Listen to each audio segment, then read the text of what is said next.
Fair enough. Let's pause it. I'm here with Remco Bos, or rather now Dr. Remco Bos, a recent PhD graduate from Utrecht University. I'm meeting him here on campus today, where we'll visit two buildings within the Geosciences department. On screen now is the Veining Miners building, where we're going to view pollen under a microscope. Later, we'll be going underground to the Earth Simulation Lab, which is very cold, which is why Remco is wearing a jacket. And we're going to look at rock core deposits containing plant material. The point of all of this is to see what conditions led to life dying out before the dinosaurs took over. Basically, in the late Triassic, reptiles on land and marine animals and plants all began to die out, and we're asking if this was due to mercury poisoning. I got introduced to this story at Remco's PhD defense, where he explained this research to a panel and the public. I've known Remco a while now. He's a field geologist. He's very active. He loves Lord of the Rings, and he really loves to be punctual, as you'll see shortly.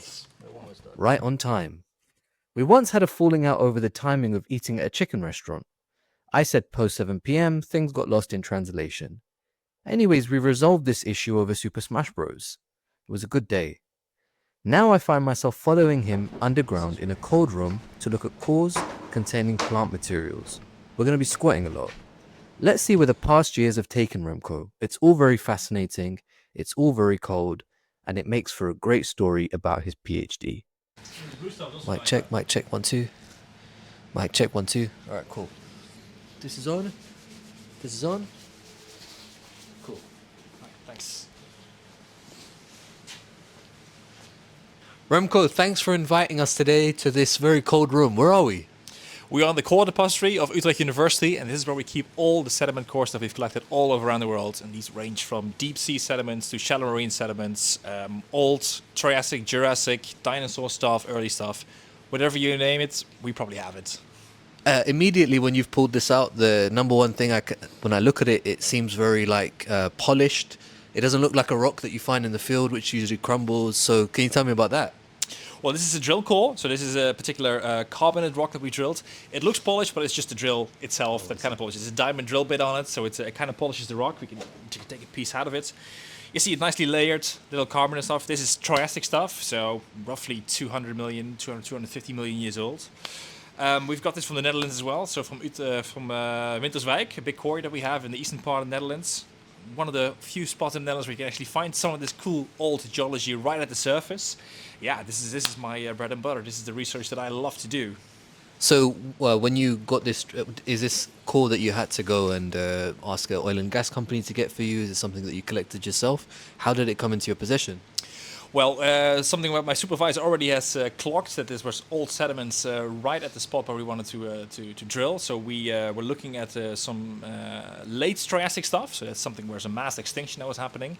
That's something that my research was about. I really wanted to know about how the mass extinction was progressing. And we had this nice little piece of the puzzle right here in the Netherlands.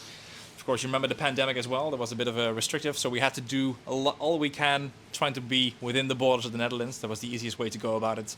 Asked for some permission, of course, of the drilling of the quarry companies that were drilling there. We just asked permission. We wanted to drill there, and luckily everything worked out. And I've got this nice little thing here.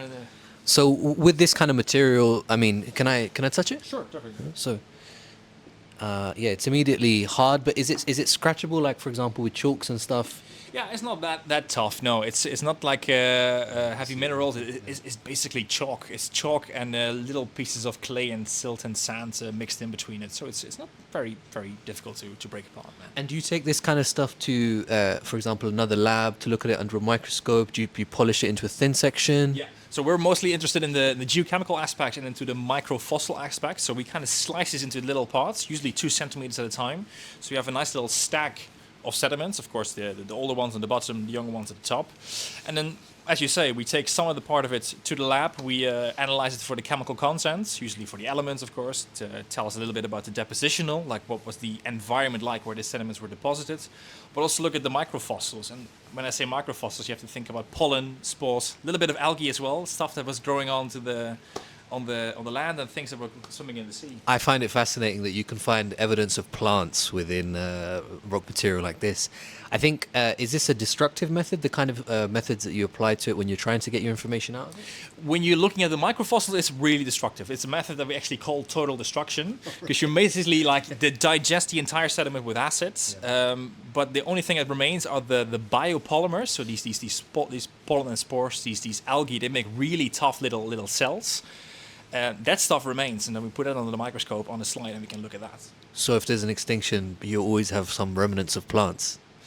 I mean, plants. If you're near the coast, it's everywhere, you know. Okay, Remco. So talk to me. What am I seeing in front of me here? Well, you got a nice few specimens, a lot of specimens actually, of plant fossils. So you can see the remains of plant fossils that are also roughly 200 million years old. Particularly these ones are ferns, so they are really common in the age of the dinosaurs, so Triassic, Jurassic, Cretaceous. These are usually the fossils that you would really recognize as plant fossils, of course, but the stuff that I'm looking at, specifically if you look at the drill core that we were looking at, you can't find these things so surely. So what you really need to look at is the microfossils. So this is macro, large stuff, but what I'm interested in is the micro stuff.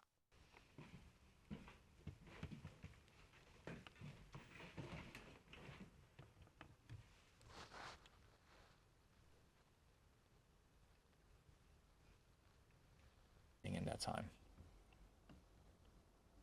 I can find some pollen that are suspiciously attached to each other.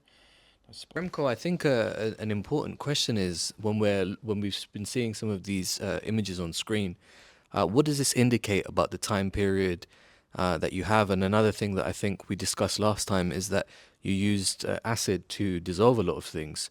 And I mean, this wood and stuff just seems to be completely, just completely strong and still resilient.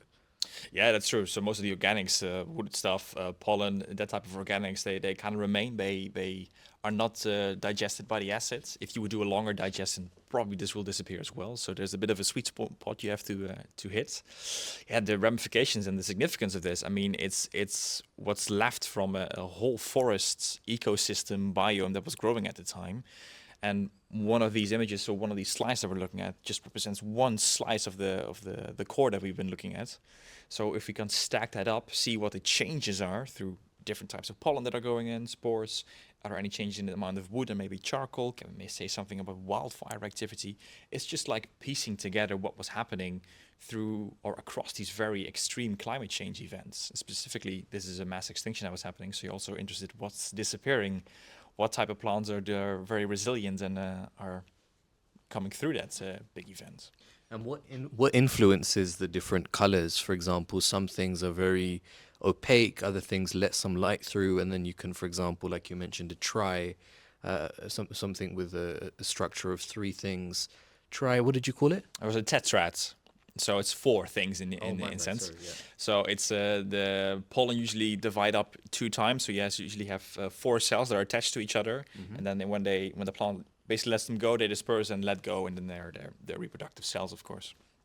But sometimes we see that they're not properly detached, so they're still locked into each other, and that might also indicate that something was going wrong with the development of these spores. And you think that could be due to mercury poisoning? Potentially, that's something we were looking at with my PhD research, and there is a good correlation that we can find with increased amounts of these like malformed pollen and spores, and higher concentrations of sedimentary mercury, which is something that can come from volcanoes. So there might be a correlation there, yeah. Wicked.